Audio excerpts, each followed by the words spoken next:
Bon, bonjour à tout le monde, je vais aller assez vite parce que sinon on va dépasser. Donc c'était un exposé de 15 minutes que je vais raccourcir en 5-10 minutes, comme ça. Bon. Il y aura une vidéo mais que je ne vous montrerai pas, je peux vous la montrer en particulier si vous le voulez. Alors on va parler ici juste en termes d'échecs uniquement des pertes de poids insuffisantes et des reprises de poids. On ne parlera pas des comorbidités, des complications, on parle uniquement du problème de poids. Alors, le montage classique, c'est celui que vous voyez ici, je ne reviens pas là-dessus. Mais par contre, je voudrais insister tout d'abord, ce sont deux séries personnelles qu'on a publiées en 2015 et tout récemment maintenant en 2018. Et vous voyez euh, le taux d'excès BMI loss, donc la perte d'excès de poids en cas de bypass standard pour échec de chirurgie restrictive type anneau ou gastroplastie verticale et quelques cas de sleeve. Vous voyez, ce taux est vraiment inférieur à 50% de perte d'excès de poids. On se trouve vraiment en échec dans les critères de Reynolds. Donc le bypass standard pour simple échec de chirurgie restrictive donne, en tout cas dans notre expérience, de mauvais résultats sur une centaine de malades. Deuxième facteur, mais ça il est bien connu dans la littérature de perte d'excès de poids insuffisante, c'est le malade super obèse avant l'intervention primitive de bypass. Donc voilà, ces deux facteurs de risque doivent faire s'interroger sur l'utilité de réaliser un simple bypass dans ces cas-là. Il y a des explications expérimentales, je ne reviens pas là-dessus, c'est tout à fait inutile aujourd'hui. Mais tout le problème chez ces malades est de savoir est-ce qu'il faut les réopérer, oui ou non, dans cette fameuse balance bénéfice-risque. Alors on restera uniquement sur la partie bypass, toute une multitude d'interventions sont possibles. En jaune, vous avez les interventions pour échec de poids, échec de perte de poids ou reprise de poids. Et je pense qu'il y a quand même une place pour l'anneau ajustable dans les échecs donc, de bypass, avec des résultats dans la littérature qui ne sont pas extraordinaires. Voilà les seules séries publiées que j'ai retrouvées. C'est cette dernière ici aussi, avec des pourcentages d'addition d'excess weight loss. Donc c'est en plus que la chirurgie restrictive, ce que le malade va pouvoir perdre. C'est pas mal, mais il y a également des érosions avec des courtes séries. Alors l'autre possibilité, c'est d'augmenter la malabsorption dans ce qu'on appelle la distalisation du bypass, mais il y a un peu un amalgame dans cette expression. Il y a différents moyens de réaliser une distalisation du bypass. Et très brièvement, ça a été repris également dans la littérature, dans un papier ici de 2014. Mais vous voyez que, donc, que ce distal bypass est quand même une des options souvent retrouvées dans les échecs. Alors, premièrement, on peut allonger l'anse alimentaire, c'est ce qu'il y a de plus simple. Finalement, vous déplacez le pied de l'anse jusqu'à dans une étude que je vais vous montrer, 150 cm de la valvule iléosécale. Donc voilà cette étude. C'est une comparaison en fait de bypass standard avec le bypass distal. L'avantage, c'est que c'est une étude contrôlée randomisée en double aveugle. Et ce que l'on voit immédiatement, évidemment, dans les résultats ne vont pas être fantastiques. Donc vous voyez une anse commune très longue comme dans le bypass classique, et puis une anse commune qui fait 150 cm et une anse alimentaire très très longue. Et quels sont les résultats? Pas de différence entre les deux groupes en termes de perte de poids. Donc simplement déplacer le pied de l'anse jusqu'à 150 cm de la valvule iléosécale, ça ne sert à rien si vous opérez votre malade pour juste une perte de poids insuffisante. Allonger l'anse biliopancréatique, deuxième option. Donc ça a été fait dans la littérature, dans ce travail de Rawlins, avec des pertes d'excès de poids qui sont intéressantes quand même, 60-69%.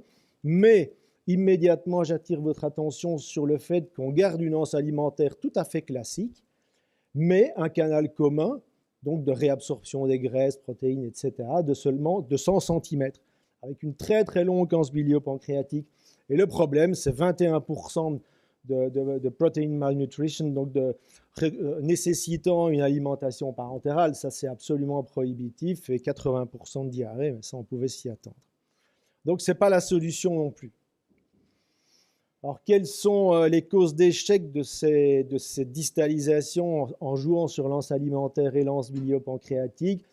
c'est ou bien la perte de poids n'est pas suffisante parce que le canal commun est trop long, 150 cm c'est trop long, ou bien la lance alimentaire est trop longue, 500 cm par exemple, il y a une réabsorption de glucose dans l'anse alimentaire, un peu beaucoup moins évidemment d'acide gras, mais il y en a également, donc perte de poids insuffisante.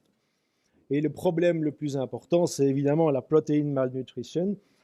Et là, quand le canal commun fait moins de 100 cm ou l'anse alimentaire trop courte également, de moins de 300, ce sont de gros facteurs de risque de dénutrition protéique. Alors, il y a une autre solution peut-être intermédiaire qui est celle que j'ai proposée et qui va être publiée très, très prochainement. Ça vient d'être accepté.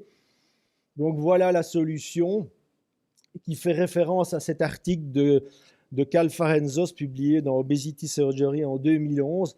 C'est d'avoir un canal commun de 100 cm, mais en gardant une anse alimentaire de, en tout cas, 350-400 cm. Avec ça, on réduit le taux de protein malnutrition à 3% avec un excess weight loss qui est intéressant. C'est évidemment une étude rétrospective qui est à prendre avec un certain recul, mais les résultats étaient quand même fort encourageants. Moi, je me suis basé sur cette publication. Alors, le problème, c'est que la longueur du grêle varie entre 4,50 m et 8,50 m. Donc, partir d'un postulat de 400 cm et de 100, c'est un peu arbitraire compte tenu que la longueur du grêle est variable. Donc, nous sommes partis de ce principe que l'anse de 100 cm commune était une bonne solution pour vraiment limiter la réabsorption des graisses.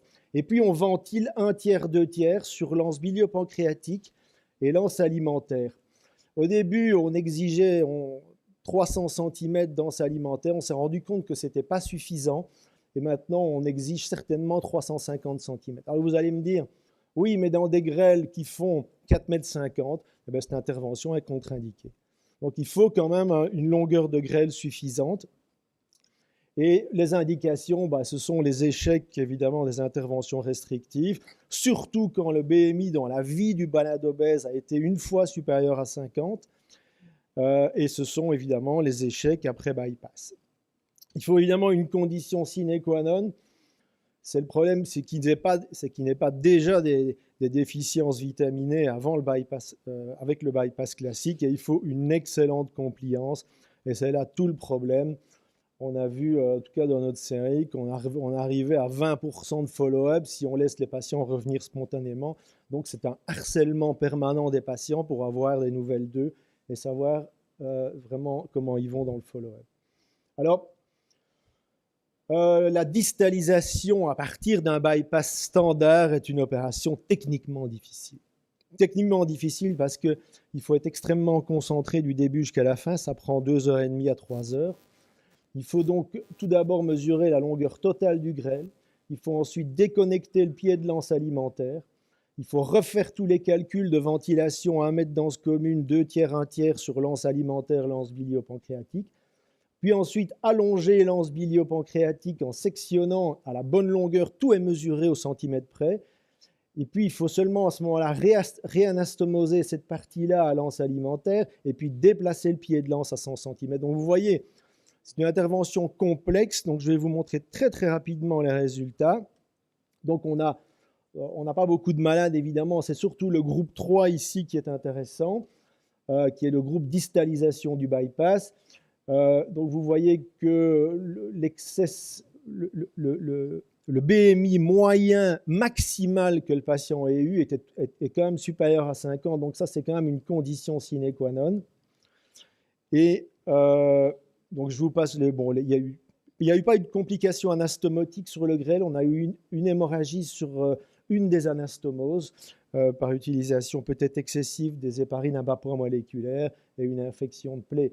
Et voilà donc l'évolution des poids de ces malades. Et c'est surtout intéressant, c'est le groupe distalisation. Et donc, cette augmentation de la malabsorption dans un bypass standard va amener des pertes de poids tout à fait intéressantes puisque l'addition de la perte d'excès de poids est de 53% dans cette série où le follow-up n'est pas terminé. Et on a encore des malades qui, même à long terme, peuvent encore perdre un peu de poids. Et au dernier follow-up, donc, Voici les résultats exacts, c'est 57%, donc ça je viens de vous le dire. Les autres résultats sont évidemment tout à fait corrects également, puisque ce sont des malades difficiles, ce sont des malades avec BMI de plus de 50, et c'est également des révisional bypass avec BMI de plus de 50. Donc ces résultats, en termes, je parle de perte de poids, sont intéressants. Voilà de nouveau les groupes de malades, avec évidemment quelques effets secondaires, notamment la présence de diarrhée nocturne ici dans 2 cas, la présence de diarrhée. Bon, les diarrhées, c'est pas toujours des selles liquides, bien entendu, mais il faut quand même prévenir les patients qu'ils iront 3 à 4 fois à selle par jour, avec des urgences parfois. Donc il y a toute une information du patient avant l'intervention pour les prévenir. Alors, nous avons eu sur la série complète de 35-36 malades 2 hypoalbuminémies sévères, donc, qui ont dû être réopérées de nouveau pour proximalisation de l'anastomose distale pour permettre une meilleure réabsorption protéine. Ça, c'est considéré comme 2 échecs de la méthode. Là, j'en conviens parfaitement. Donc, en conclusion, j'espère avoir été bref, c'est qu'en tout cas, en termes de perte de poids, on pouvait s'y attendre, mais enfin, les résultats du bypass distal sont meilleurs que le bypass standard, surtout pour les super obèses, pour les échecs de bypass standard et pour les révisional bypass après échec d'opération restrictive. Il y a des aspects techniques qui sont très importants, mais le plus important, c'est d'avoir un canal commun de 100 cm et en respectant une ventilation sur une technique tout nouvellement proposée, 2 tiers, 1 tiers.